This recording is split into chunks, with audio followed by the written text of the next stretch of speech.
Hoje eu quero falar um pouco sobre essa ficção histórica que eu considero como sendo genial, e é um livro que realmente merece esse adjetivo, que é Wolf Hall, da inglesa Hilary Mantel. Eu vou falar só do primeiro volume. Eu não li ainda os outros dois, eu queria fazer esse vídeo depois de ler os outros dois, mas eu vou aproveitar o ensejo, já que no livro da festa da USP eu falei um pouco a respeito, um pouco não, só mencionei brevemente. Eu acho que vale a pena fazer um vídeo, porque esse livro aqui é incrível. Para contextualizar o quanto que eu gosto dele, eu acho que do século XXI, de tudo aquilo que eu li, tem obras, claro, fantásticas, que eu já indiquei aqui para vocês, mas tem 3 obras que eu considero como sendo um nível acima das outras. A primeira eu já indiquei também, que é o 2066, do Roberto Bolanho, que eu considero como sendo uma obra quase que milagrosa na literatura, que não é só sucesso de crítica, mas é um sucesso também muito grande da recepção do público. E é uma obra que é difícil, é uma obra que é muito pessimista, muito cruel, e ainda assim a gente vê esse extremo sucesso desse livro nas redes, extremamente muito comentado, bem comentado, e não é à toa, livraço, o meu favorito do século XXI até agora. E o segundo é outro livro que também é quase milagroso, porque é sucesso de crítica e também de venda. Eu já vi gente lendo ele que não tem costume de ler literatura, e é um livro assim fascinante, que é a tetralogia da Helena Ferrante. Eu não sei se dá para ver, vai ficar fora do enquadramento provavelmente, mas assim, são 4 livros, é uma história, tá? Mas assim, essa história maravilhosa. Inclusive no vídeo do Oblomov eu falei sobre essas grandes amizades da literatura, falei além do Oblomov, falei também do Don Quixote, falei do Mason e Dixon, mas tem uma outra amizade que eu esqueci de comentar, que é uma das mais incríveis da literatura, que é da Lila e da Leno, da tetralogia. Então também recomendação muito fácil, uma literatura assim muito inteligente, muito interessante, muito psicologicamente aprofundada. E o terceiro nesse pódio, top 3 do século XXI, para mim é o primeiro volume de Wolf Hall, que eu ainda não li tudo, então minhas expectativas para os outros 2 volumes estão nas alturas. Mas o que é o Wolf Hall? Sobre o que esse livro fala? E nesse livro a gente vai acompanhar a ascensão do Thomas Cromwell, que é essa pessoa sem nome, essa pessoa assim da ralé do século XVI na Inglaterra, que é filho de ferreiro, apanhava do pai, fugiu de casa, e ele virou, eventualmente, a mão direita do rei Henrique VIII na Inglaterra.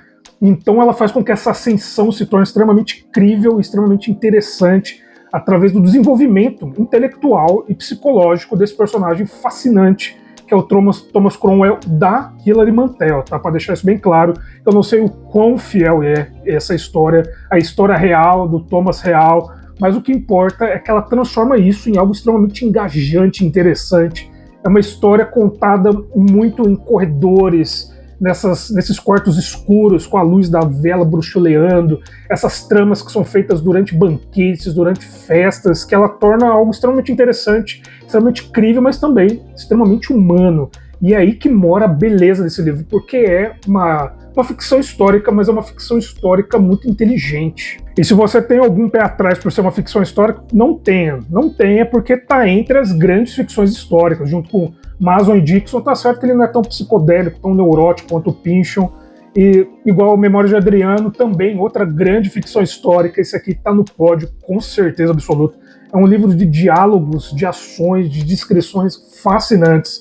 Ela realmente consegue nos contextualizar nessa Inglaterra que está vivendo entre a peste e a fogueira da igreja, e a gente consegue sentir o drama desses julgamentos, desses diálogos, quem está ouvindo.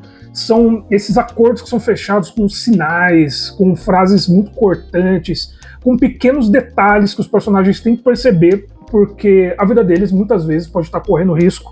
E é muito legal a gente ver também outros personagens extremamente famosos transitando por aqui. Vai ter o Thomas More, que, para quem não sabe, é o escritor do Utopia, que tem um papel muito, muito importante nesse livro. Tem o Lutero, que apesar dele não aparecer assim direto, toda a influência daquilo que ele está causando na época está permeando vários dos diálogos, das ações, dos eventos. E é muito legal. Eu, pelo menos, gosto muito dessa história, dessa Inglaterra em que os livros são contrabandeados, as traduções são feitas assim clandestinamente, onde a Bíblia ainda não pode ser comercializada de forma aberta para o povo.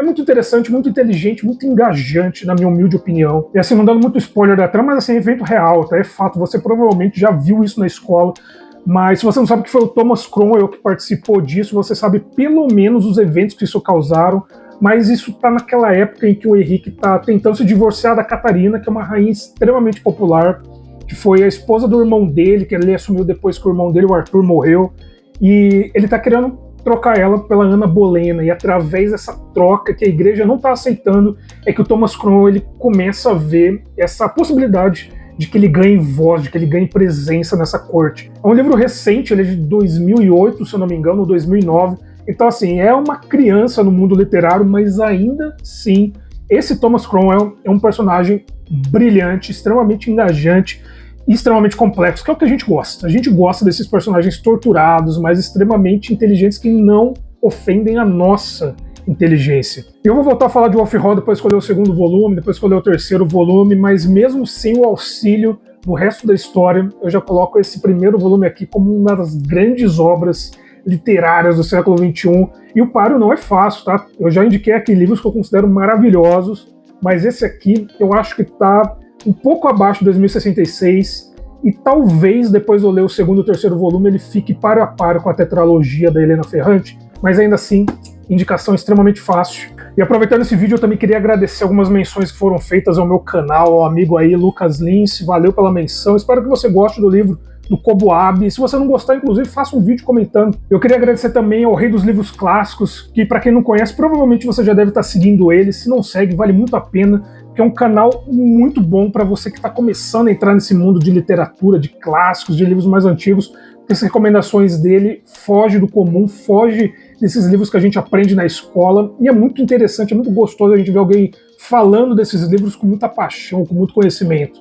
Então fica a dica, se você já não segue, vai lá, siga, porque vale demais a pena. E essa era a minha recomendação para vocês hoje, o Wolf Hall, um livro extremamente fascinante, extremamente cativante, inteligente, que não cai nesses lugares comuns de romances fáceis, de melodramas. Então fica a dica desse livro que vale cada minuto do seu tempo.